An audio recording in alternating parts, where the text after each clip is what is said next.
حضرت علی رضی اللہ تعالیٰ عنہ نے فرمایا، تنگ دستی میں سخاوت کرنا، غصے میں سچ بولنا اور طاقت ہوتے ہوئے معاف کرنا بہترین نیکی ہے۔ انسان کے ایمان کی پہچان وعدوں کی پابندی سے ہوتی ہے۔ جو قناعت کرتا ہے اس کی عبادت سنور جاتی ہے۔ غم کو دور کرنے والی بہترین چیز تقدیر الہی پر بھروسہ کرنا ہے۔ کسی جاہل کے ساتھ تخت پر بیٹھنے سے اچھا ہو کسی عالم کے ساتھ زمین پر بیٹھا جائے۔ غرور میں مبتلا ہونا بھی جہالت کے لیے کافی ہے۔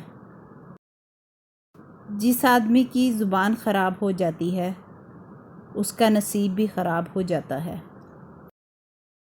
کمینے کا سب سے بڑا احسان یہ ہے کہ وہ دکھ نہ دے۔ ہر بات میں اللہ کا ذکر کرو گے تو ہر کام میں اللہ کو اپنے ساتھ پاؤ گے۔ کبھی نہ گرنا کمال نہیں ہے مگر گر کے سنبھل جانا کمال ہے۔ جو شخص اپنے نفس کی حقیقت سے ناواقف رہتا ہے وہ اپنی حالت کی اصلاح سے بے نیاز رہتا ہے۔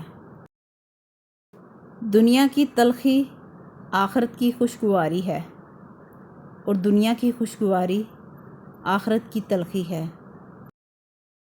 رزق کے پیچھے اپنا ایمان خراب مت کرو کیونکہ روزی انسان کو ایسے تلاش کرتی ہے جیسے مرنے والے کو موت۔ نرم بنو لیکن کمزوری کی حد تک نہیں، اور طاقتور بنو مگر نفرت و سختی کے ساتھ نہیں۔ کبھی تم دوسروں کے لیے دل سے دعا مانگ کر دیکھو، تمہیں اپنے لیے دعا مانگنے کی ضرورت نہیں پڑے گی۔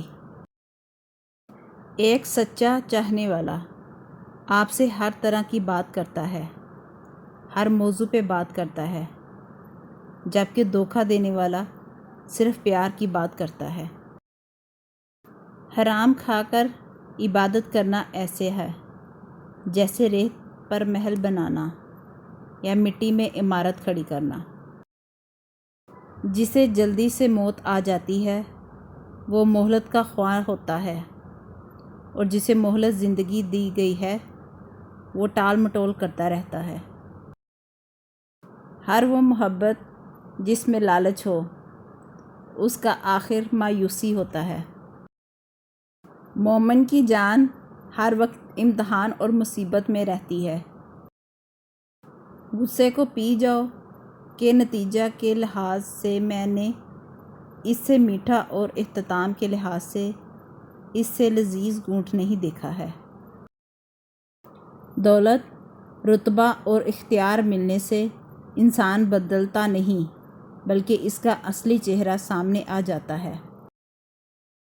وہ تمہارا غصہ برداشت کرے اور ثابت قدم رہے تو وہ تمہارا سچا دوست ہے۔ دنیا میں خوبصورت دل تلاش کرو، چہرے نہیں، کیونکہ خوبصورت چہرے تو بہت ہیں لیکن خوبصورت دل بہت کم۔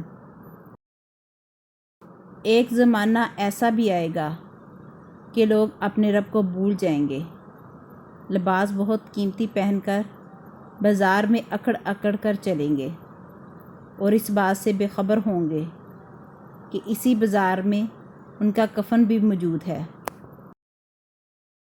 اللہ تعالیٰ کبھی دو مخلص لوگوں کو جدا نہیں کرتا، جدا تب کرتا ہے جب دونوں میں سے کوئی ایک منافق ہو۔